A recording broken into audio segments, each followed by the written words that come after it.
Hello, good morning students. ये 15 chapter तक मैंने आपको सब कुछ करा दिया है। A7 में भी आपको ये नोटबुक और CW टेक्स्ट बुक और दोनों के मार्क्स मिले थे और ये एग्ज़ाम में भी मिलेंगे। तो मैं ऐसा एक्सपेक्ट करती हूँ कि आप ये सब कुछ कंप्लीट करें। ये चैप्टर 16 है आज़ाद पक्षी। शिक्षाप्रद कहानी है ये। शिक्षाप्रद मतलब उसमें से हमें सिर्फ एंजॉयमेंट नहीं, उसमें से हमें कुछ सीखने को मिलता है। ये एक राजा थे, उनकी एक लड़की थी, उसका नाम था रूपा। राजा तो बड़े दयालु और न्यायप्रिय थे। उनकी लड़की रूपा को पक्षी को पालने का बहुत शौक था। वो पक्षियों को पिंजरे में बंद करके रखती थी, पर एक दिन क्या हुआ, उनकी लापरवाही के कारण कई पक्षी मर गए। तो राजा ने उसे भी ऐसे एक कमरे में सब कुछ बंद करके वहाँ पे उसको रख दिया। तभी उसको पता चला कि किसी को अगर हम बांध के रखते हैं, कैद करके रखते हैं, तो किसी को भी अच्छा नहीं लगता।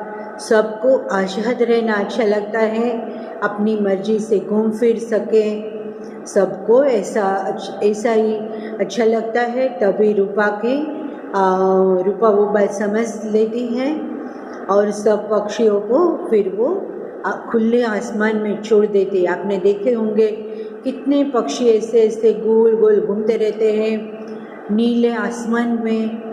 सब पक्षी ऐसे घूमते हुए कितने अच्छे लगते हैं। किसी को भी अगर हम बांध के रखते हैं तो उसे बिल्कुल भी अच्छा नहीं लगता है। ये लेसन के माध्यम से हमें ये समझाया है कि आज़ादी सबको अच्छी लगती है। चलिए अभी इसको समझते हैं और पढ़ने की कोशिश करते हैं। एक राजा थे, उनका नाम नरसिंह था। वे बड़े दयालु और न्यायप्रिय थे। उनकी एक गुड़िया सी प्यारी सी बेटी थी, रूपा। राजकुमारी रूपा को बस एक ही शौक था और वह था पक्षी पालने का। मैना, बुलबुल, कोयल जैसे अनेक पक्षियों को उसने पिंजरे में बंद करके रखा था। हालांकि रूपा पक्षियों के खाने पीने और उसकी सेहत का हमेशा ही ख्याल रखा करती थी, मगर कभी कभी जब वह पढ़ने, लिखने या खेलने कूदने में मस्त हो जाती तो वह पक्षियों के खाने पीने का ठीक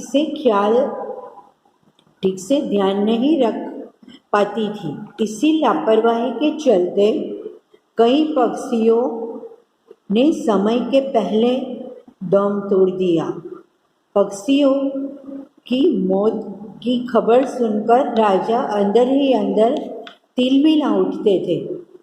कई बार उन्होंने रूपा को समझाया भी था ताकि वह पक्षियों को आज़ाद कर दे, मगर रूपा अपनी जीत पर अड़े रहते थे। एक दयालु राजा थे, उसका नाम था नरसिंह, और उसकी एक ही बेटी थी और उसको एक बेटी थी और उसको पक्षी पालने का बहुत शौक था। अभी देखिए यहाँ पे ऐसे उनके पिंजरे दिखाए हैं, यहाँ पे सब पक्षियों को उसने कैद करके रखा है। तो वैसे तो वह उनके खाने पीने, उनकी सब ज़रूरतों का ख्याल रखती थी, पर बच्चे तो आखिर बच्चे होते हैं, वो तो कभी कुछ भूल जाते हैं। तो उसने कभी कभी खेलने कूदने में या पढ़ने में कभी मस्त हो जाती थी, तो वह पक्षियों का ठीक से ध्यान नहीं रख सकती थी। तो क्या हुआ कि इसकी लापरवाही के कारण कितने पक्षियों ने समय से पहले ही वो मर गए। पक्षियों की मौत की खबर सुनकर राजा को बहुत गुस्सा आता था। राजा ने उसको कितनी बार समझाया कि बेटा इन लोगों को आज़ाद छोड़ दें, किसी को बांध के रखना अच्छी बात नहीं है। पर ये तो राजकुमारी थी और वह अपनी जीत पर अड़ी रहती थी। चलिए अभी आगे बढ़ते हैं। एक दिन रूपा अपने दोस्तों के साथ गुड़िया के खेल में मस्त हो गई। इधर मैना और तोते ने भोजन पानी की कमी से तड़प तड़प कर दम तोड़ दिया। एक दिन क्या हुआ कि वो खेलने में मस्त हो गई और पक्षियों को खाना पीना देना भूल गई। तो तोता और मैने ने बिना कुछ अपने भोजन पानी की कमी से उन लोगों ने उनकी जान चली गई। अभी देखिए कितनी धूप है, तो आप भी ऐसे मतलब पक्षियों के खाना पीना, मतलब वो पक्षियों का मिट्टी का बर्तन रख के उसमें पानी वगैरह रख सकते। कितने पक्षी होते हैं कि वो इसी धूप में बिना पानी के बिना भोजन के वो मर जाते हैं। पक्षियों का वो भी आता है, उनका उसमें से उनका खाना थोड़ा थोड़ा उन लोगों को मिलता रहता है। वो एक सेंट जैसा आता है, तो वो भी आप रख सकते हो, पर वो उसको समय समय पर सब कुछ देना चाहिए। ये पक्षियों का, ये मतलब प्राणियों का जिनकी जुबान नहीं होती, पर उनका ख्याल रखना भी हमारी फर्ज है, हमारा ड्यूटी है। रूपा वैसे तो मैंने आपको समझाया कि उन लोगों का ख्याल तो रखा करती थी, पर एक दिन क्या, कभी कभी वो अपने खेलने में पढ़ने में मस्त हो जाती थी, तो पक्षी जो होते थे वो बिना वजह मर जाते थे। खाना भोजन पानी की कमी के कारण समय से पहले वो अपनी जान दे देते थे। एक दिन और तोता और मैना ने भोजन पानी की कमी की वजह से दम तोड़ दिया, मतलब वो तड़प तड़प कर मर गए। जब यह खबर राजा के कानों तक पहुंची तो वे आग बबूला हो गए और उन्होंने मंत्री को बुलाकर कहा, मंत्री जी, रूपा को कमरे में बंद कर दीजिए। जब राजा को यह बात पता चली कि तोता और मैना ने भोजन पानी की कमी के कारण से उन लोगों ने दम तोड़ दिया, तो राजा आग बबूला हो गए, बहुत गुस्से में आ गए और उन्होंने क्या किया, मंत्री को बुलाकर कि रूपा को कमरे में बंद कर दीजिए। मगर क्यों महाराज? मंत्री ने हैरानी से पूछा। मंत्री का आश्चर्य हो गया। उसने पूछा कि राजकुमारी रूपा को क्यों कमरे में बंद करना है? मैं राजा हूँ, यह मेरी आज्ञा है। राजा ने कड़क आवाज में कहा। राजा तो पूरे मतलब राज्य को संभालते हैं, उन्होंने कहा कि मैं राजा हूँ और ये मेरी आज्ञा है, मेरी मतलब मैं कहता हूँ तो राजकुमारी रूपा को कमरे में बंद करना है, बस। मंत्री डर के मारे चुप हो गया और राजा की आज्ञा से रूपा को कमरे में बंद कर दिया।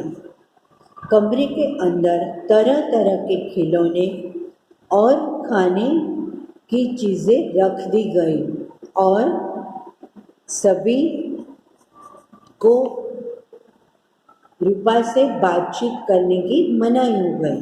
देखो कैसे रूपा को कमरे में बंद कर दिया, उसको वहाँ खिलौने और खाने पीने की चीज़ सब रख दिया, पर किसी को बात करने के लिए रूपा को मना कर दिया कि रूपा से कोई भी बात नहीं करेगा। बहुत देर तक रूपा रोती बिलखती रही। वह समझ नहीं पा रही थी कि किस अपराध के लिए उसे कमरे में बंद किया गया है। रूपा को तो, छोटी सी रूपा को तो ये भी पता नहीं चल रहा था कि उसे कमरे में क्यों बंद कर दिया। वो तो रोती रही, बिलखती रही कि मुझे क्यों बंद कर दिया, मेरा गुनाह क्या है, मेरा अपराध क्या है, तो मुझे बंद कर दिया गया। ये राजा रूपा को कमरे पे बंद करके ये साबित करना चाहते थे कि अगर हमारे साथ कोई ऐसा करता है तो हमें कैसा लगता है। हम दूसरों के साथ तो कुछ भी कर सकते हैं, और अगर हमारे साथ कोई ऐसा करता है तो हमें कैसा लगता है। वो ये रूपा को कमरे में बंद करके राजा साबित करना चाहते थे। ये थोड़ा बड़ा लेसन है, इसलिए मैं आपको हाफ लेसन अभी एक्सप्लेन करती हूँ। आगे का है वो मैं आपको नेक्स्ट वीडियो में भेजूंगी। सुबह से शाम हो गई जब राजा ने आदेश दिया रूपा को मेरे सामने हाजिर किया जाए। सुबह से शाम तक राजा ने रूपा को कमरे में बंद करके रखा और शाम को बोला कि रूपा को मेरे सामने हाजिर किया जाए। पिता को देखते ही रूपा बिलख बिलख कर रो पड़े। अपना अभी कोई सामने दिखता है तो हम अपने दुख को छिपा नहीं पाते हैं, और वो रूपा ने जब उनके पिताजी को देखा तभी वो एकदम से रो पड़ी।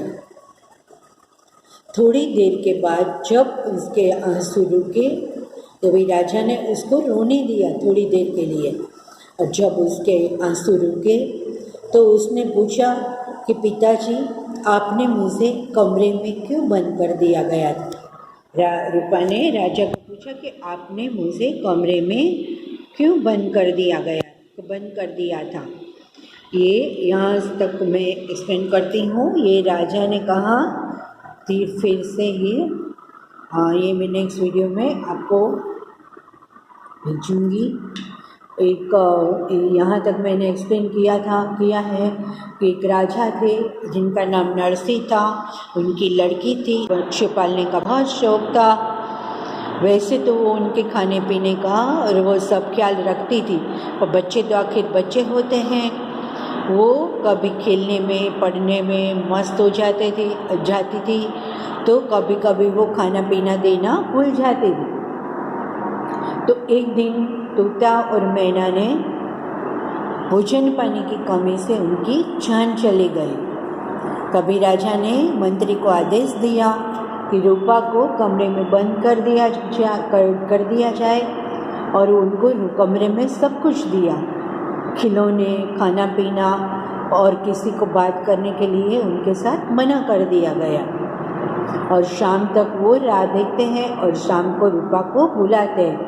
रूपा को तो पता भी नहीं था कि उनका अपराध क्या है, उनकी गलती क्या है। तो तब राजा वो पूछती है कि आपने मुझे क्यों कमरे में बंद कर दिया गया था। अभी ये आधा जो चैप्टर है मैं आपको नेक्स्ट वीडियो में भेजूँगी। Take care and bye.